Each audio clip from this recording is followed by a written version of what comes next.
Tere jälle, olen Eva Finch ja räägin edasi Turu linna ajaloost, keskendudes täna siis 14. ja 15. sajandile. Turu aeg ja kohad, keskaegne linn 1300–1500 ja Toomkirik. Ja Toomkirik on meil seal ka pildi peal näha. Pilt küll pärineb hilisemast ajast 1840-ndatest, mis on juba Turu suure tulekahju järgne aeg. Ja sealt on ka näha Pär-Juhan Jülichi projekteeritud sammastik, mis tegelikult ehitatigi tulekahju järgselt rusude toestamiseks. Lihtsalt sinna peale on pargiala ja tänapäeval leiab sealt Pinella restorani. Ja sild, mis meil siin näha on Tuomia kirko silda. Tol ajal veel täiesti jõgi oli sinnamaani laevatatav, sest Aura silda ei olnud veel ehitatud, räägimata hilisematest Martin ja Mylly sildadest. Ja tänased teemad on meil siis Rootsi mõju suurenemine Soome aladel, mõningad välispoliitilised sündmused, nagu Pähkinasaari rahu näiteks ja ka Kalmari uniooni teke ja arengud, natuke püüame nendest rääkida. Ja räägime ka lihtsalt Turu linnast, linna elust, kaubitsemisest, natukene elanikest ja lõpuks siis vaatame Turu Toomkiriku lugu. Siin pildil on näha Turu linna vapp, see on selle esimene teadaolev kujutis sellest aastast 1309 ja siin on näha see stiliseeritud A, mis siis Aboa linna nime võiks tähistada, aga samas, kuna seal on ka stiliseeritud M, siis võib seda tõlgendada ka Ave Maria algustähtedena ja ka 4 Neitsi Maarja liiliat selle sama vapi peal, mis on tänaseni käib veel Turu linna vapina. Ta on siis täna selline sinisel põhjal kuldsed kujutised.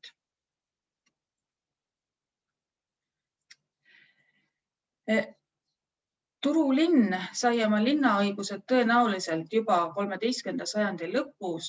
Arvata võib, et umbes sellal, kui asuti ehitama Turu linnust.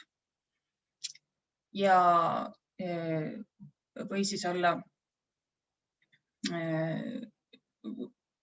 ka näiteks Birger Magnusson, see linnaõiguste andja, kes küll sai kuningaks ajast 1290.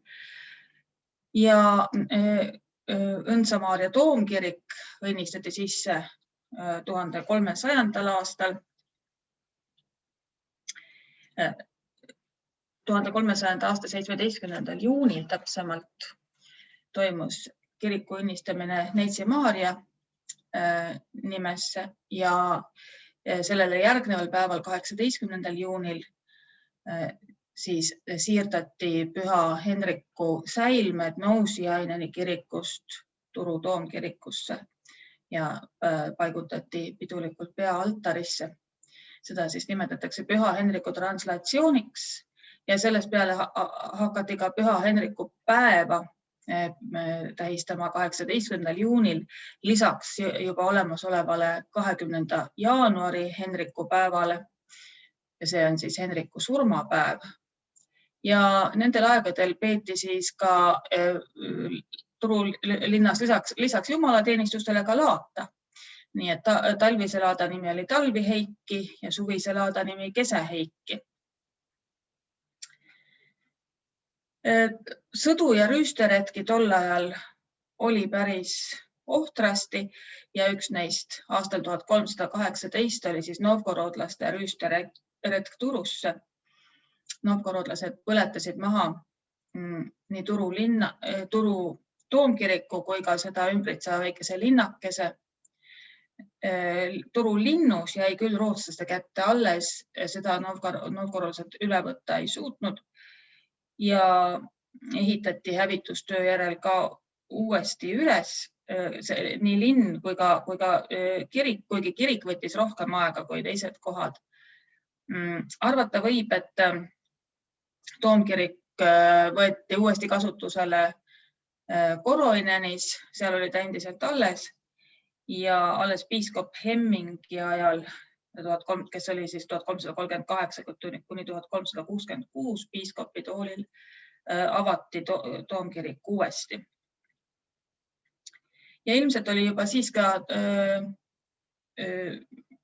päris hulgem bürgeriperesid, selliseid linnakodanike perekondi Turus.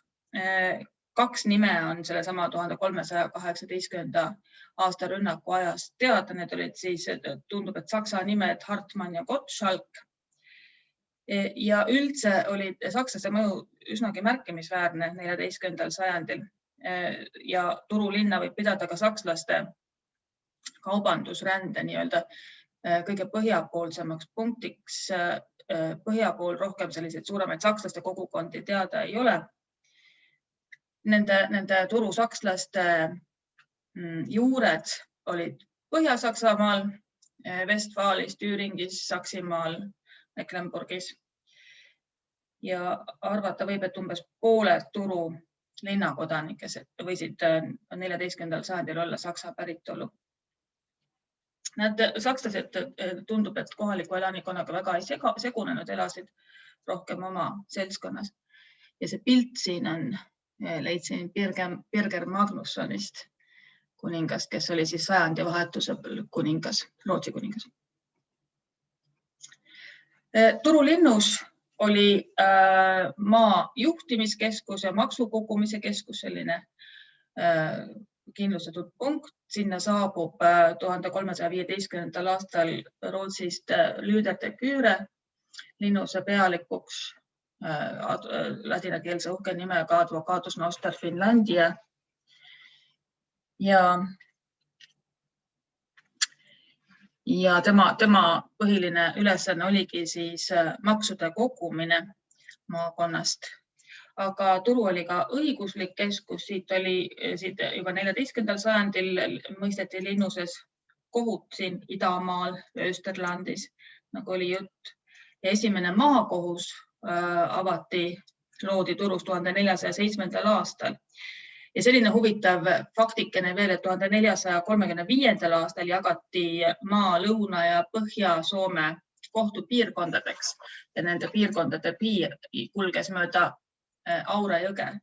Et see siis juba iseenesest räägib selle maa suurusest.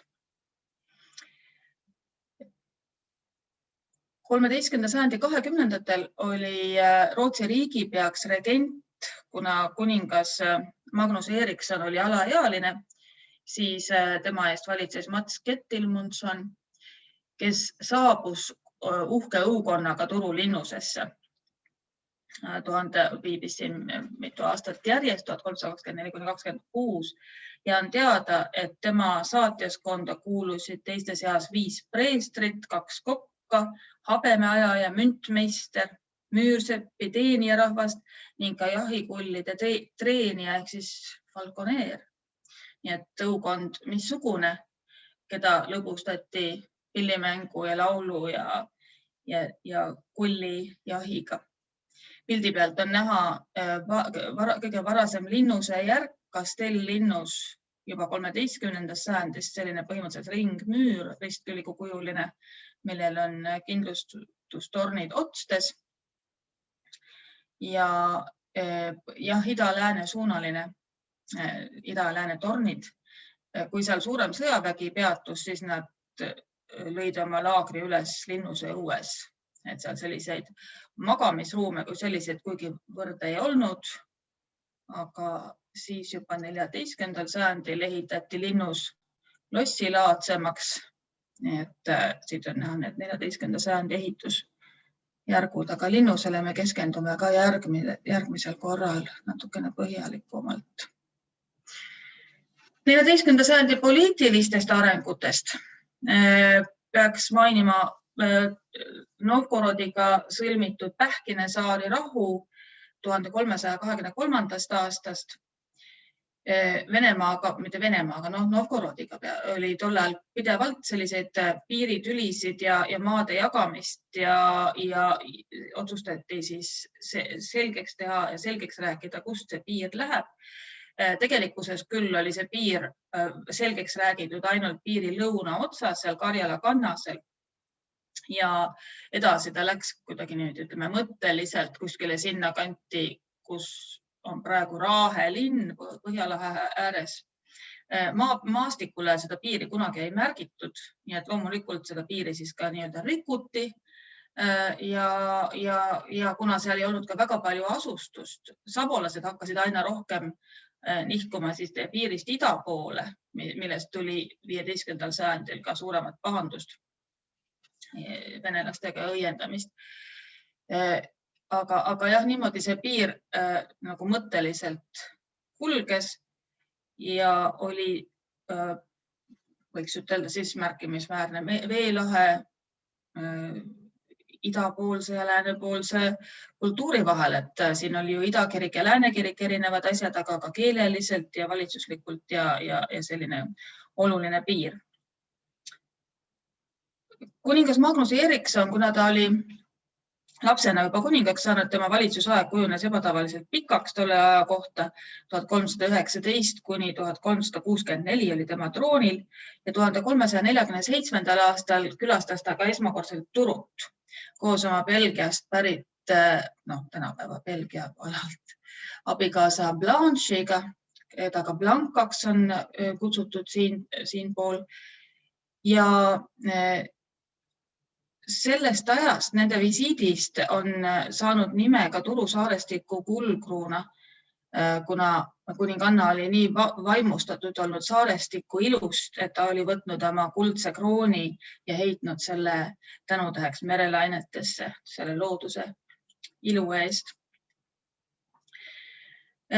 1362. aastal anti soomlastele esmakordselt õigus osaleda Muura kivide juures toimunud kuninga valimistel, aga samal ajal puhkes Rootsis võimuvõitlus, mille tagajärjel kuningas Magnus Eerikson kukutati ja tollal oli Turu linnuse pealikuks norralane Narve Ingevaldson ja siia saabusid siis Mecklenburgi Albrechti väed seda linnust piirama. Albrecht oli siis pürgija Rootsi troonile tol ajal ja nagu nimigi ütleb, Mecklenburgist Saksa aladelt pärit. Piiramine kestis kaua, piiramine kestis 10 kuud. Nii et lõpuks olid linnuses viibijad siiski sunnitud alistuma, linnus pandi ka põlema ja sai päris korralikult kannatada. Ehkki see järelda ehitati jälle uue ja uhkemana üles. Ja Albrecht juba siis oligi selleks ajaks, kui linnus langes, saanud ka juba Rootsi kuningaks. Magnus siirdus Norrasse pagulusse, kus ta ka peatselt suri. Ja nagu öeldud, Turu linnus remonditi pärast tulekahju põhjalikult, laiendati 40 hoonega lossiks. Lauda siin olid siis juba köögid ja saalid ja kõik sellised lossipärased ruumid olemas ja aastal 1373 asus linnusesse Österlandi asevalitsejana Bo Jonsson Grip, kes oli väga suurte maavaldustega mees, põhimõtteliselt omas suurt osa tolleaegsest Soomest maadena ja oli ka selle tõttu üsna mõjuvõimas nii-öelda kuningate troonile panija. Ja 1396. aastal lõppes Albrechti võimuperiood taanlaste võiduga ja järgmisel aastal õnnestus kuninganna Margretel, Taani kuningannal, troonile saada oma õepoja poeg Pommeri Eerik, kes siis hakkas valitsema suurt. Seda võib siis nimetada Kalmari uniooni alguseks, oli suur personaalunioon Rootsi, Taani ja Norra vahel, mis oli küll territooriumi poolest suur riik, aga mitte hirmus suure elanikkonnaga ja ka majanduslikult mitte väga tugev. Nii et tegelikult see unioon iseenesest nagu poliitiliselt väga tugevaks ei osutunud ja ühest küljest oli ta küll loodud sakslaste võimu ja võimupürgimuste vastu, aga samas olid kõigi nende maade, nii Rootsi kui ka Taani ja ka Norra huvid selles unioonis läksid siiski omavahel lahku, nii et nad seal pidevalt hakkas üks jagelemine terve selle uniooni aja. Ta kestis vormiliselt küll aastani 1521. Sellal oli 1411 sai Turus piiskopiks Mauno Tavast, ka pikaajaline piiskop ja 1410. aastal oli sõlmitud maksuleping, mis jäi pikaks ajaks maksustamise aluseks. Ja kuna hakati ka raha maksustama, siis tekkis vajadus hakata lööma raha ka Turus. Siia oli kogunenud palju münte Baltimaadest, aga nüüd hakati siis lööma artikeid. Soomekeelne sõna selle kohta on aurtua ja ka 6-penniseid abosid ja 4-penniseid abohjeneid. Et sellised tururahad tulid siis käibele. Mauno Tavast, nagu öeldud, rahas hariduse saanud piiskop ja ka selline energiline, edasipüüdlik, kaunistas, täiendas Turu toomkirikut. On teada, et ta tegi lausa Palestiinasse palverännaku oma elu jooksul. Samuti toetas Birgitiinide kloostri rajamist. Ja näiteks 1441. aastal kirjutas alla Söderköpingi üldkogul kirjutas alla dokumendile, milles öeldi, et pühapäeviti loetakse meie isa palvet, Ave Mariat ja usutunnistust rahvakeeles. Nii et siis juba tükk aega enne reformatsiooni selline samm kohaliku rahva suunas. Birgitiinide klooster või Püha Birgitta klooster siis aastal 1440 algselt tegelikult Moskvusse rajatud, aga 1444 avati siis Naandalis sobivama koha peal natukene. Naandali linn tegelikult siis ka linnaõigused sai või siis ta üldse tekkis või rajati. Ta oli väga tugevasti kloostriga seotud pisike linnake. Ka Naandali nimi Nodendaal tähendab siis armuorgu ehk siis tõlget ladinakeelset vallis Gratiast, mis oligi sellele kohale koos kloostriga antud. Nüüd, kui Pommeri-Eeriku võimu ajal juba tekkisid Rootsi riigis pidevad võimuvõitlused, mida ma ei hakka siin pikemalt lahti rääkima, see on selline pikk ja segane jutt, aga Karl Knutsson ja Taani Christian olid seal tegevad ja kui siis kui Pommeri-Erik võimult kõrvaldatakse, siis saabub tegelikult Mauno Tavasti tähetund selles mõttes, et temast sai tegelikult Lääne-Soome tegelik valitseja, kelle käes oli ka võim maksude haldamise üle. Ja kuningas Kristoffer võttis ka Turu piiskopkonna oma erilise patronaaži alla. 1450 Mauno Tavast astub piiskopi kohalt tagasi, juba kõrges eas suundub Naandali kloostris ja seal mõned aastad hiljem sureb. 1457. aastal oli selline huvitav sündmus Turus nagu kuninga valimised. See oli samuti kõigi nende poliitiliste segaduste tõttu otsustati viia need valimised läbi Turus.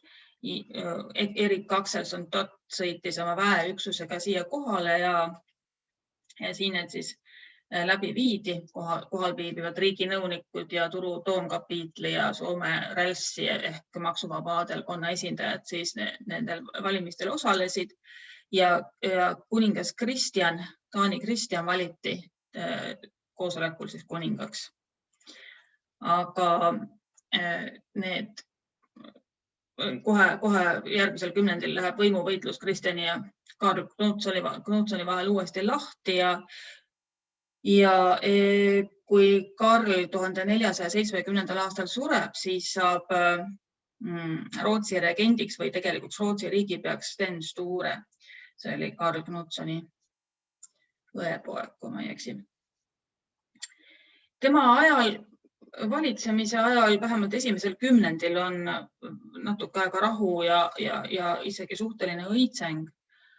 Aga siis 1490-ndatel juba hakkas aina rohkem talle survet tulema mõlemalt poolt, Taani poolt kuningas Hans, Taani kuningas Hans ja siis Novgorodi poolt Ivan III. Nii et päris sajandi lõpus Sten Sture siis tunnustab Hansu kuninga võimu ja ka mõned aastad hiljem sureb. Siin pildi peal on nüüd Maunu tavast. See pilt pärineb Henriku sarkofaagist, püha Henriku sarkofaagist Nousiaineni kirikust, kus on siis suuremalt Henrik, aga väiksemalt on siis ka Maunu tavast ja ka lalli on seal kuskil pildi peal, lalli jalad siin paistavad. Nii et see on messingist sarkofaagi kaane pealt. Selline pilt. Ja siin on näha see Kalmari uniooni territoorium 1500. aasta paiku.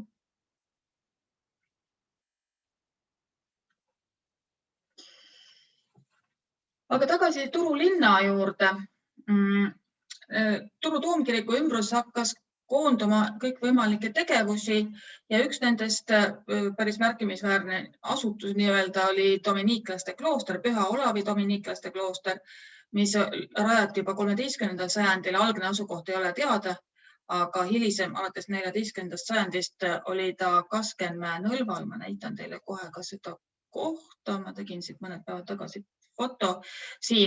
Praegu ei ütle enam miski, et siin on klooster olnud, aga ta on siin sellesama Kasken kadu all ja mõlemal pool tänavat olid need kloostri hooned. Ja teisel pool jõge, nüüd kes Turut natuke tunneb, näeb, teisel pool jõge läheb tee jälle mäest üles. See mägi seal teisel pool on Puolalan mägi ja Puolalan mäe nõlval oli siis omakorda Püha Jüri leepra hospidal. Niimoodi läheme tagasi. Dominiiklased olid, nende missioon oli rahvakeelne jutlustamine, rahvaga läbikäimine. See on ka Tallinnas teada, et tõenäoliselt esimesed regulaarsed rahvakeelsed, eestikeelsed jutlustajad olidki dominiiklaste vennad. Ja samuti oli neil oma hooldekodu, oma kirik, oma kool ja oma kalmistu. Hooldekodus päris sageli tuli ette, et inimesed, eriti üksikud inimesed annetasid oma vara siis kloostrile, et oma viimased elupäevad, eluaastad rahulikult kloostris mööda saata, kus nende eest ka hoolt kanti. Ja Soome katoliku kirikus tunnustati ka ametlikult dominikaani liturgiat, mille tõestuseks on ka esimene Soome jaoks trükitud raamat Missale Aboense aastast 1488, mis on muuseas Soome ainuke inkunaabel. Inkunaabel on siis enne aastat 1501 trükitud raamat ja sellest on mul siin välja pandud lehekülg, mis jällegi kujutab Henrikut ja Lallit. Sellest samast Missale Aboensest ehk siis Turu missaalist. Ja mis oli välja antud Lübeckis. Oli ka teisi vendi, kes püüdsid Turus kanda kinnitada, näiteks frantsiskaanid, neile selleks küll linna poolt luba ei antud. Mõningate teadete kohaselt oli Turus ka Püha Anna nunna klooster 14.–15. sajandi vahetusel, aga selle kohta on niivõrd ebakindlaid teateid, et sellest ei saa pikemalt rääkida. Ja haigete hooldamiseks vaeste jaoks oli Püha Vaimu maja, mis asus praeguse Eerikin kadu 4 koha peal, kus on kesklinna Lidl supermarket ja nagu siis mainitud Püha Jüri leprosoorium ehk leeprahaigete hospital seal Puolalan mäe Nõlval, kus oli ka leepra kalmistu. Toomkool ehk siis katedraalskuulan oli kõige olulisem kool, tõenäoliselt juba 1276 alustas tegevust. Aga õpetamises kandis hoolt Turu toomkapiitli vaimulik, õpetati piiblit, ladina keele grammatikat, retoorikat, dialektikat ning muusikat ja laulmist. Nii et selline korralik haridus ja põhiliselt toimis toomkool tulevaste preestrite harimiseks, aga ka riigiteenistusse palgati sealt ikkagi kirjaoskajad ja õpetatud inimesed. Ja see kool asus algselt pikalt toomkiriku külje all, kohe seal toomkiriku ümber asuvas müüris. Ja ka dominiiklastel oli oma kloostrikool. Nende jaoks oli samamoodi õpetus väga keskse tähtsusega. On ka teada raamatuannetusi, näiteks Turu kooli rektor Henrikus Tempeli on oma testamendiga koolile annetanud oma raamatukogu aastal 1355, põhiliselt usuteemalised raamatud. Varasemalt on teada juba piiskop Toomas oli Vadstena kloostrile annetanud raamatuid ja piiskop Hemming samuti annetas toomkiriku raamatukogule 16 usuteemalist raamatut. 1355. aastal tuleb meeles pidada, et raamatud olid ju käsikirjalised, väga kallid, nende tegemine võttis aega. Nii et see oli hinnaline kingitus. Sageli jätkasid toomkooli õpilased oma haridusteed ka Euroopas. Enamasti Pariisis, see oligi tollal vast kõige lähem ülikool, ka Praha ülikooli mindi ja Itaalias on õpitud ülikoolis ja siis Saksamaal, Rostockis, Leipzigis, kus need vanemad ülikoolid on olnud. Sageli jõukamad ülikud jätsid, ma ei tea, kui sageli, aga siiski tuli ette õnneks, et nad jätsid oma testamendiga ka vaesematele koolipoistele toetusraha haridustee jaoks. Aga muidugi see oli kõik ainult poistele ega tüdrukutele tollal kooliharidust ei antud ja üleüldse suurem osa elanikkonnast jäi siiski igasuguse koolihariduseta. Ja kunsti koha pealt on teada selline puuskulptuuride meister nagu Liedo meister, kelle puhul uurijad on leidnud, et tegemist on pigem töökoja või koolkonnaga, et see ei ole tõenäoliselt ühe meistri kätetöö, sellised imelised puuskulptuurid 14. sajandist. Neid võib imetleda tänase päevani Turu linnuses, Sture kirkos. Samuti on ilusaid keskaegseid puuskulptuure näha ka Turu toomkirikus, pärast on mul veel mõned fotod sealt. Aga Liedo meister. Kaupmeestel läheb neil sajanditel hästi. Kuningas Magnus Ericssoni linnaseadus andis Turule õiguse kaubelda Läänemere piirkonna teiste linnadega.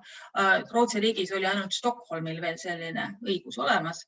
Nii et kuigi Turu Hansalinn ise ei olnud, oli tal Hansalinnadega kaubandussuhted. 14. sajandi lõpul tekkisid tihedad suhted Danzigiga. Danzigist saigi, mis tänapäeval on Gdansk Poolas. Danzigist saigi peamine kaubanduspartner Turu kaupmeestele või peamine selline sihtpunkt. Aga ka teiste Põhja-Saksamaa linnadega on olnud kaubasuhteid ja ka Tallinnaga muidugi. Näiteks on 14. sajandi lõpust on selline teade, et ühe Turu linna kodaniku 400 000 nahka ootavad Tallinnast transporti. Nii et ma küll kahjuks ei tea, mis nahad need on, aga ju need väga suured nahad ehk ei olnud, et 400 000 on ikka väga suur number. Ja peamised soomlaste ekspordiartiklid olid endiselt karusnahad, hülgerasv, kuivatatud kala. Turu saarestik oli suurepärane kalapüügi piirkond ja kala oli ka keskaegses kirikus, katoliku kirikus paastuaegne toit väga nõutud. Hülgerasva kasutati lampides ja küünlate valmistamisel, nii et kirikute valgustamisel oli seda, läks seda tarvis ja Kesk-Euroopas oli see nõutud kaup. Ja sisse toodud kaupadest oli siis võib-olla kõige tähtsam isegi sool, aga samuti kangad, kuld ja hõbeesemed, need siis peamiselt Inglismaalt ja madalmaadest. Siis näiteks Brüggest toodi vürtse ja Saksamaalt klaas- ja savinõusid, on ka päris ilusaid klaasesemeid säilinud, mida on arheoloogid keskajast välja kaevanud, leidnud. Ja kuningas Magnus Eriksson on siis siin selle pildi peal, see ongi tema maaseaduse tiitellehelt selline kuninga portree nii-öelda. Mereliiklus sai toimuda ainult siis, kui meri oli jääst vaba. Nii et siis novembrist aprillini merele ei pääsenud.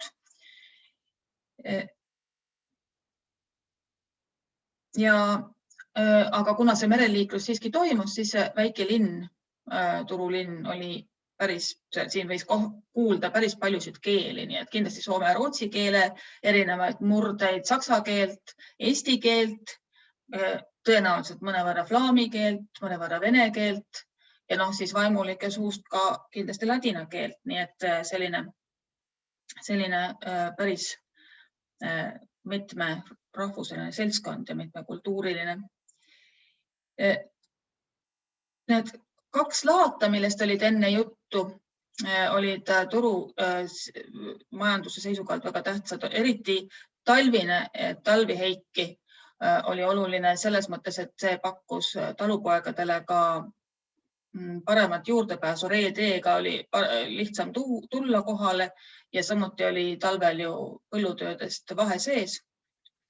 Ja 15. sajandist alates on teada ka 3. laat, sügislaat, mida peeti siis Neitsi Maarja sünnipäeva järgsel päeval, Neitsi Maarja sünnipäev 8. september ja siis sellele järgnev sügislaat. Sakslaste mõju on siin Turus linnas ja linnavalitsuses kuni 15. sajandi lõpuni suhteliselt suur. Jakob Freesen oli pikalt Turu linnapea ja ka linnavalitsuses võib arvata, et saksa keelt kuulis päris palju, aga pärast seda, kui Sten Sture vanem Brunkenbergi lahingus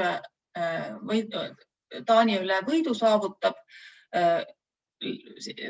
tuleb selline suur Rootsi vaimustus, et keelatakse sakslaste kuulumine, üleüldse igasugune sakslaste kuulumine valitsusorganitesse. Kui seni oli olnud selline seadus, et pooled sakslased ja pooled rootslased, siis nüüd lähevad sakslased valitsusorganitest välja. Sten Sture on siin muuseas, selle pildi peal on nüüd näha Püha Jüri võitlus draakoniga, mida peetakse, selle Püha Jüri nägu peetakse Sten Sture nii-öelda portreeks, aga ma ei ole seda võtnud siin suuremasse plaani, kui ta on. Niimoodi.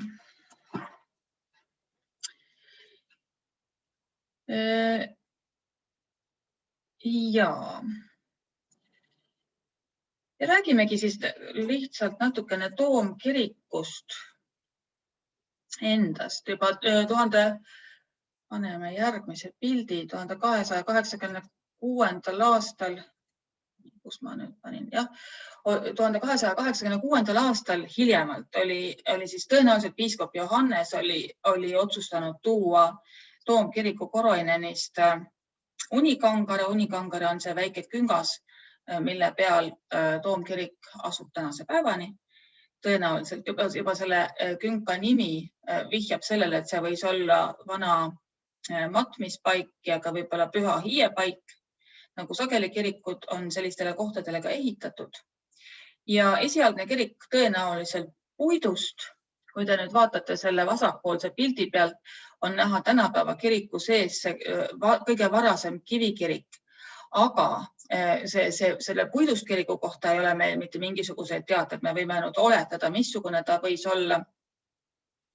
Ja esimese kiriku põletasid siis, nagu öeldud, novgorodlased 1318. aastal maha ja kivikiriku avamiseni läks mitukümmend aastat aega, nii et alles 1360-ndatel siis see, mis te seal selle suure kiriku sees näete, avati piiskop Hemmingi ajal. Parempoolne makett kujutab juba kirikut 15. sajandi algupoolel. Tal on juba torn, mitte küll nii kõrge nagu praegu, aga siiski torn ja nagu näete, kiriku alumised osad, allosa on osaliselt graniidist, aga suurem osa kirikust on siiski ehitatud punasest tellisest, mis oli tollal tohutult kallis ja prestiižne materjal. Nii et Soomes on üldse ainult 2 keskaegset kirikut, mis on tellisest ehitatud ja üks neist on siis Turu toomkirik. Siin selle pildi peal on näha, või selle maketi peal, parempoolse maketi peal on näha, et kirikul ei ole veel kõrgendatud kesklöövi ja tal ei ole ka veel väga palju juurde ehitatud kabeleid. Kui nüüd läbi keskaja ehitati kiriku pikihoonele kummalegi küljele pidevalt kabeleid juurde, lähme tagasi selle esialgse, siis need kiriku aknad jäid sinna kabelite varju, nii et kirik muutus aina pimedamaks ja pimedamaks ja tekkis täiesti hädavajadus ehitada kirik kõrgemaks ja lisada aknad kesklöövi külgedele. Nii et 1466. aastal siis kesklööv ka valmis saab. Petrus Murator de Cimito oli see siis Kemie saarelt pärit ehitusmeister, kes sellega hakkama sai või kelle juhtimisel tõenäoliselt vaevalt ainult üksi ehitas seda kesklöövi ja 26 meetri kõrgusele need võlvid kõrguvad. Siin on ka need ilusad tähtvõlvid näha ja sellise kesklööviga on Turu toomkirik Soome ainus keskaegne basiilika. Nii et selles mõttes väga erakordne hoone. Nagu öeldud, ehitati läbi keskaja kabeleid, mis reformatsiooni järgselt muutusid hauakabeliteks.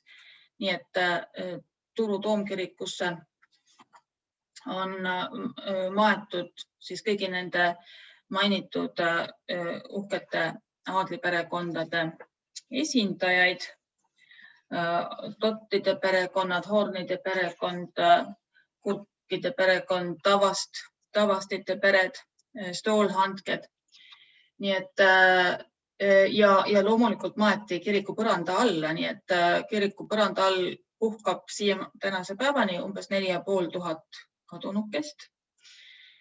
Neid on küll arheoloogiliselt ka 1920. aastatel Juhani Rinne juhtimisel neid hauakambreid ka põhjalikult uuriti, neid kirjutati üles ja tehti esemete nimekirju ja kõike sellist, aga üldiselt nad jäeti sinna hauarahusse siis puhkama oma viimse päeva kohut ootama. Ja kiriku otsa, idapoolsesse otsa, kui me nüüd vaatame siit vasakpoolset pilti, siin avaneb selline kena barokk perspektiiv, mis on Turu toomkirikus, kui nüüd päris välisukse juurest vaadata, siis üle 100 meetri pikk, nii et ikka päris korralik.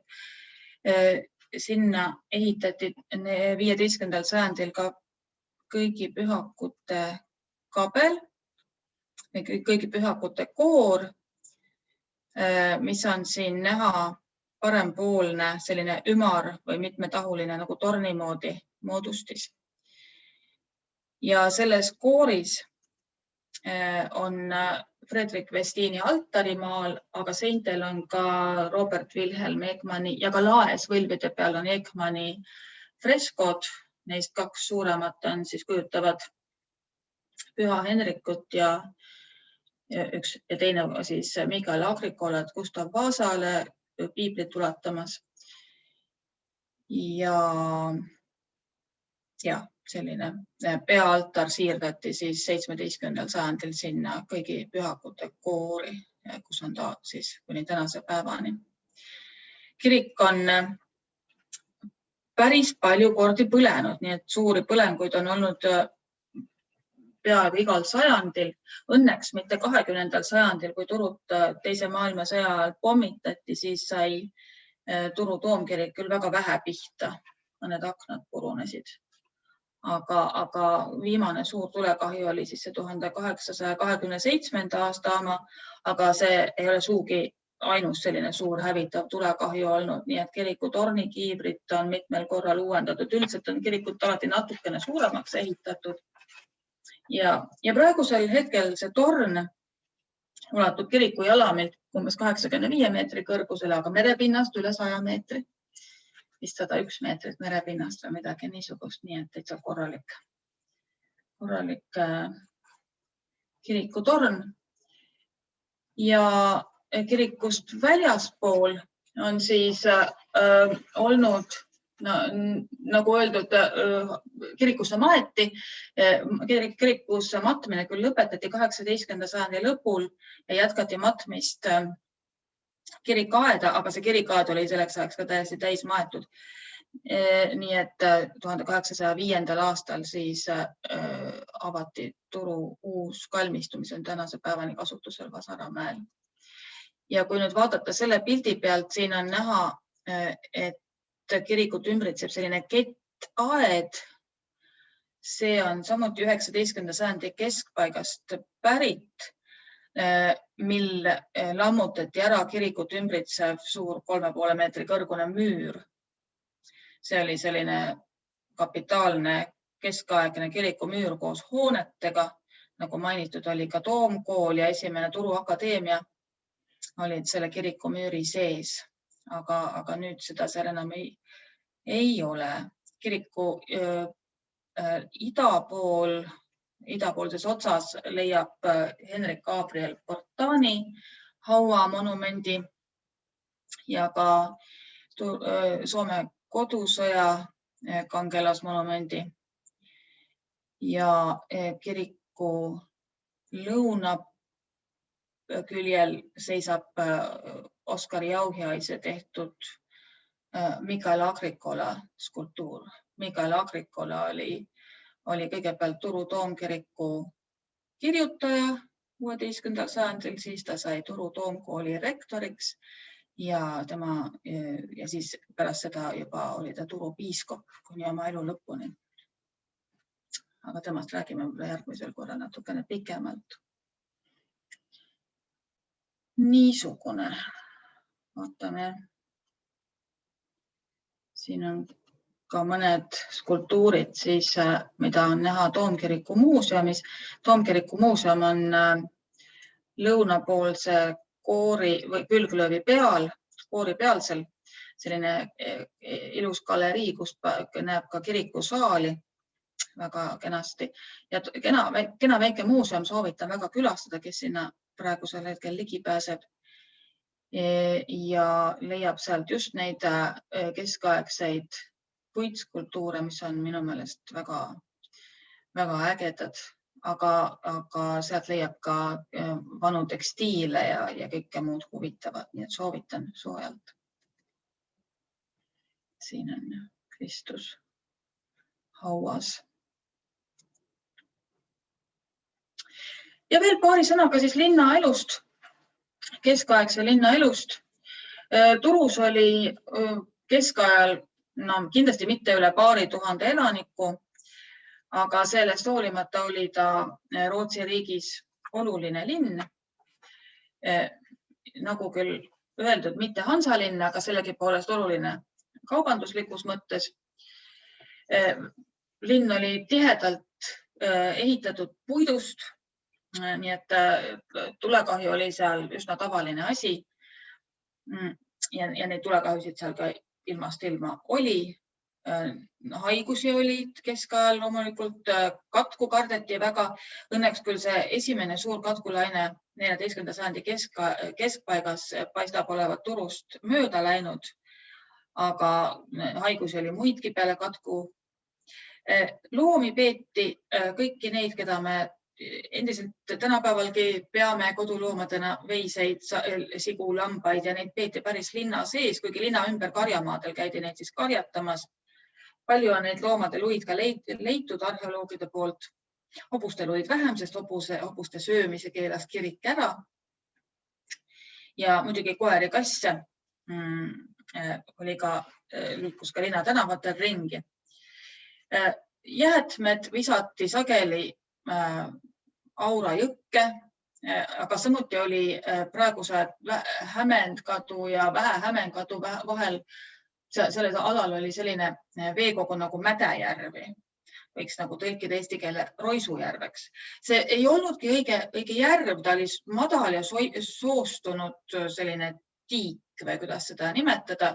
Ja sinna pandi ütleme, parkalite ja lihunike ja selliseid koledaid jäätmeid visati ikka sinna Mädejärve, mis lõpuks kujutas endast sellist haisvat, koledat, problemaatilist kohta, et hilisematel sajanditel ta lihtsalt kuivendati ja praeguseks on ta täiesti juba hoonestuse all, sellest ei ole seal enam mingit märki, kuigi ma olen kuulnud, et mõned majad kipuvad seal natuke vajuma selle Mädejärvi koha peal.